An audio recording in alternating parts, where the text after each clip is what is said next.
I got a chance to write a book called The Honeymoon Effect of what? A honeymoon, that beautiful heaven on earth, can be every day of your life. It's only your consciousness that is sabotaging that. If you've ever experienced the honeymoon effect, and an important point, I use the book, The Honeymoon Effect, to talk about relationships and love and honeymoon. I just need to emphasize this.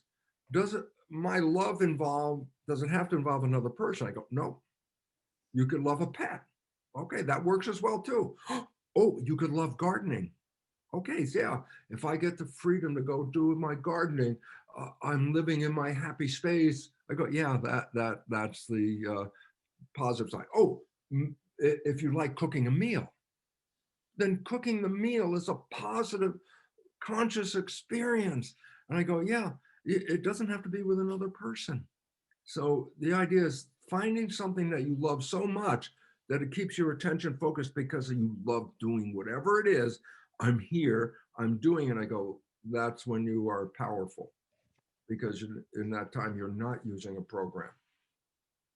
Bruce, we're out of time. No, we're not. We can keep going. Are you happy to keep going? I'll go a little bit longer, just because I got this beautiful green screen with my picture of New Zealand. So it's all set up. We got a few more minutes. A few more minutes. Okay. Paul, do you have another question or another discussion subject? Yeah, absolutely. Yeah. I mean, while we have Bruce, this is great stuff. I think people are really enjoying it. So I wanted to ask you, I mean, what's your life like? Tell us about you a little bit. Give us your top tips, what supplements you take, what routines you kind of do down there. Okay. I mean, tell us what you got. Let me tell you supplements, because it's 9 o'clock in the morning. I just took my supplements. I want people to understand the supplements that I take are specifically enhancing my immune system, because we don't get enough of that in our normal food. I say, what are the supplements I take? I want you to know these are great for strengthening your system. Number one, massive vitamin C. I take 2 grams, 2,000 milligrams every morning, vitamin C. Lipo-C is a good version. That means lipid-oriented vitamin C, okay? I take, vitamin D, very important. I add supplements such as zinc and magnesium. And I say, okay, that's it. That's all my supplements. That's it. Those are designed specifically. I want my immune system working top form, especially with the strangeness of the world. Okay, so that's it. How about my life? Let me tell you about my life, because I think there's an important insight to this. You ready? Your bank account, your money, is an expression of your life.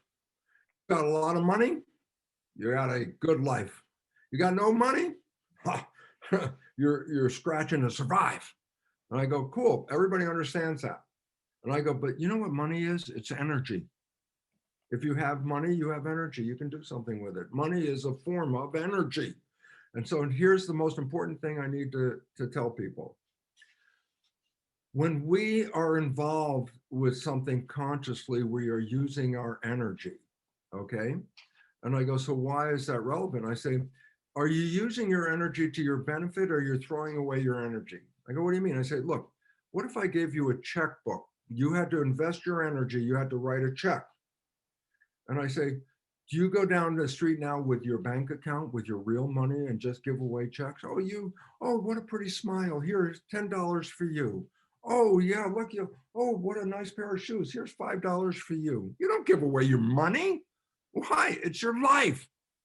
I go, energy is life. That's a fact. Energy is life. You got energy, you have life. No energy, you don't have life. Then all of a sudden I say, what if I gave you an energy checkbook, where before you use that energy, you had to write it out? I go, you start to be more careful, and you start to recognize this. Do not invest your energy into something you have no control over. That's the equivalent of, here's my energy, I got nothing.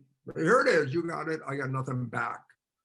Start to recognize this. If you're going to invest your energy, then invest it in things that you have direct influence on, that you can influence, and that it also influences you. So I started to disconnect from the social things that we're, oh, do this because this is the way we always do this. I go, it didn't give me anything back. Why would I give it energy if I didn't get anything back from it? And all of a sudden I started to realize, started cutting things that were, oh, well, we always do this. I go, why? Or people go into a pub and they're going to argue over politics. Just think about it. They get heated. That's using energy. The heat is actually wasted energy. But I say, yeah, they get into a heated discussion about politics. They used up all this energy. They even got hot from the energy that they were using. Then they leave the pub. Did anything change in the world? No. They just spent their energy. You might as well just throw away your money. Energy is life. Be careful. Consider any involvement of your life in regard to, if I put my energy in, is there some return? No return? Cut bait, baby. Get out of it. Save your energy. Why? Because you could use that energy for the positive, wonderful things that you want. But if you use it up in that argument in the bar and you didn't change the thing, and then you come home tired, you lost all of that. So the rule I live by is invest your energy in things that make a difference for your life, but don't invest it in something that has no return, that you have no influence over. That's a real important fact. So I eat organic stuff. I eat natural food. I take those supplements that I mentioned. I don't spend my energy unless it has something of value that I can contribute or receive from it. And the most important thing is this: I live every day in love. I wake up every day. I'm still here. And you go, why are you still here? I mean, what's the relevance? And this is the part that personal Bruce Lipton science for me is, first of all, I'm not in here. So I'm playing through this virtual reality suit called Bruce. And I go, what can I do with that suit? And the answer, it's actually interesting. When the moment, the instant that I recognize from the cells that I'm a broadcast being picked up by these antennas, I said to myself, well, then why have a body? Why not just be the spirit? And 50 trillion cells in my body welled up with an answer. And then I found out they must be Jewish comedian cells. And I go, what do you mean? I said, I asked them a question. Why have both a body and a spirit? Why not just be a spirit? And the answer they came up with was a question. I asked why I have both, and they came up with this. Bruce, if you're just a spirit, what does chocolate taste like? Think about that. That is deep. I go, what do you mean? I go, a spirit can identify chocolate, give you a definition right out of the dictionary. Chocolate is from cacao and blah, blah, blah, blah, blah, blah, blah. I said, what does chocolate taste like? Oh, spirit doesn't know how does chocolate, why? Chocolate taste is from a mechanism. Biology converts the chemistry of chocolate into vibration in the brain. The vibration is the experience of chocolate. And then I go, what? Well, it's in my head. And I go, no. You put wires on your head. I could read your brain function. It's called EEG.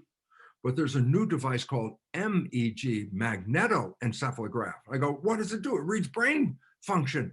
I go, and what's unique? The probe is out here. And you go, what? Wait, you're reading my brain from out here? Meaning your thoughts are not contained in your head. Your thoughts are broadcast into the field, energy. And I go, this goes back to quantum physics. It's an energy reality. Your thoughts are energy. You're broadcasting them all the time.